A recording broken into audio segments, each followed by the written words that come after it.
amigos, en la encíclica Fratelli Tutti, publicada en 2020, el Papa Francisco dice, la mejor manera de dominar y de avanzar sin límites es sembrar la desesperanza y suscitar la desconfianza constante, aún disfrazada detrás de la defensa de algunos valores. Es parte de la columna que publica el día de hoy Denise Merker, a quien saludo con muchísimo gusto, Denise, porque en este texto hablas de un papa de sus tiempos y no necesariamente de un papa que acompañó los tiempos, como tampoco Juan Pablo II lo hizo en esa era bipolar de Guerra Fría y en la que juega un papel fundamental para la caída del comunismo. Es un papa que alerta sobre estas tendencias de las que hemos hablado en este espacio y que hemos discutido, y en donde condena esta especie de globalización de la indiferencia.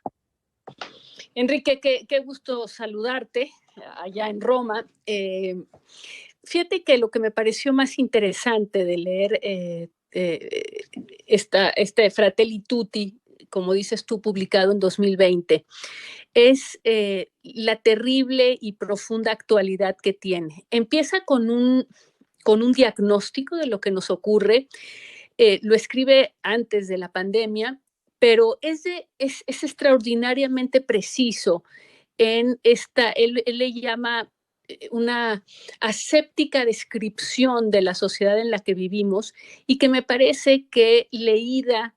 en este 2025 adquiere una relevancia particular por lo que hemos vivido desde la toma de posesión de Donald Trump. Digamos que seguramente esto viene incubándose hace mucho tiempo, pero Francisco se opone y claramente escribe Tutti Fratelli para enfrentar a esa sociedad que se fue construyendo a partir de,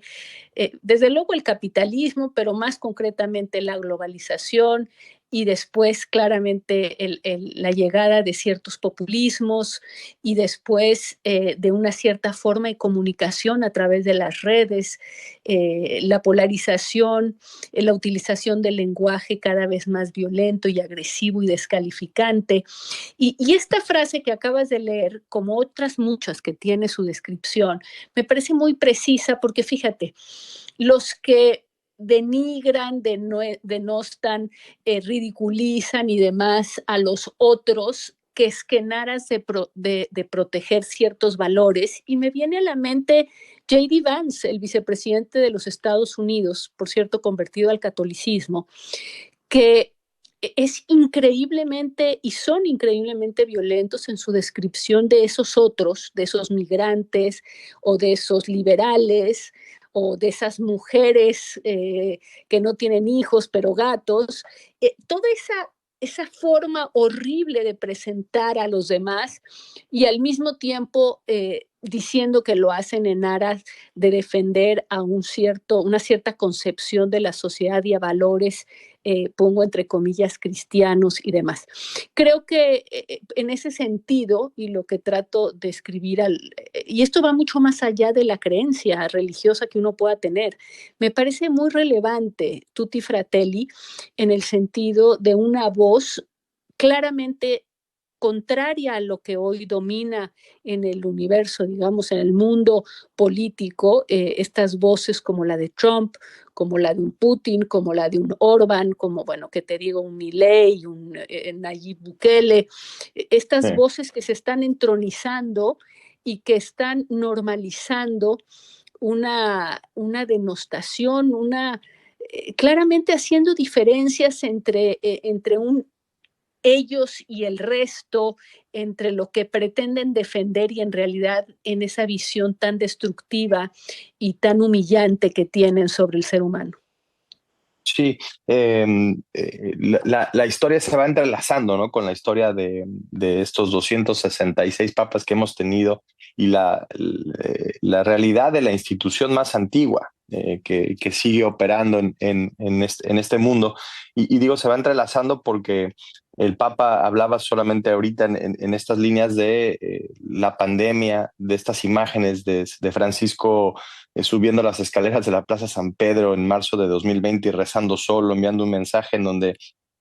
justamente hablaba de que todos íbamos en el mismo barco y había que remar juntos, de esta especie de fragilidad colectiva. Y finalmente el nuevo Papa, quien se ha nombrado, escuchamos a María Antonieta Collins hablar un poco del calendario, de lo que se espera del cónclave, podría ser esto en los primeros días de mayo. El nuevo Papa llega por primera vez con una guerra, un conflicto activo en Europa, con este desafío climático del que tanto habló Francisco, y con estos hombres fuertes, con este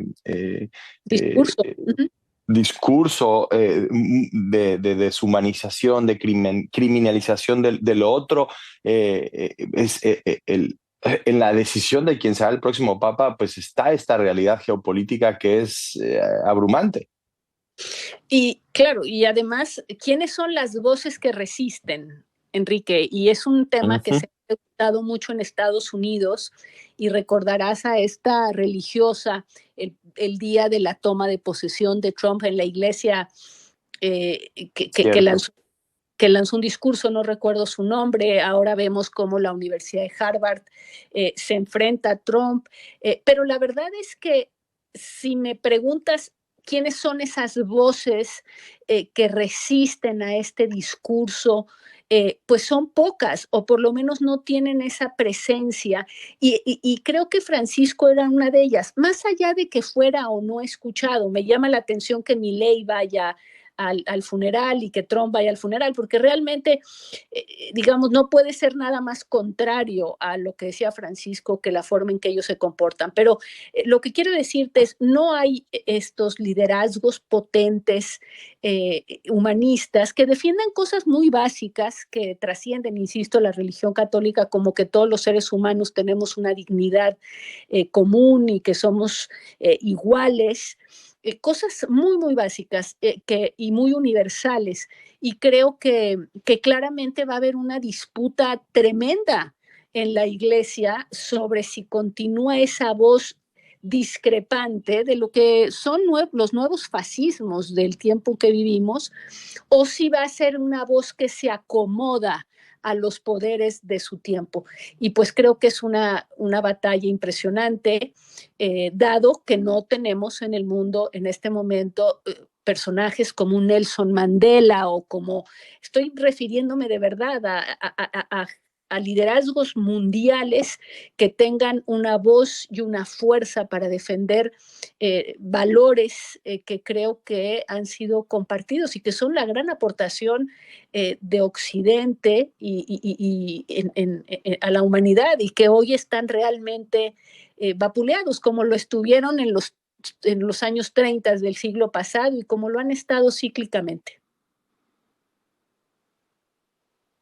Pues sí, es exactamente esas voces de resistencia las que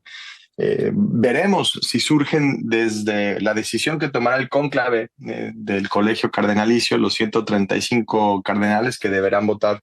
por quién será el siguiente papa. Veremos si de esa decisión surge una voz de oposición importante, como la fue Francisco durante los 12 años de su pontificado, una y otra vez. Pues Denise Merker, un gusto como siempre platicar contigo, esta vez a distancia,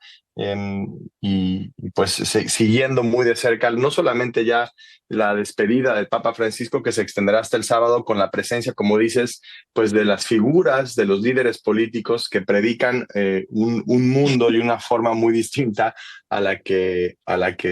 llevaba Francisco como Papa.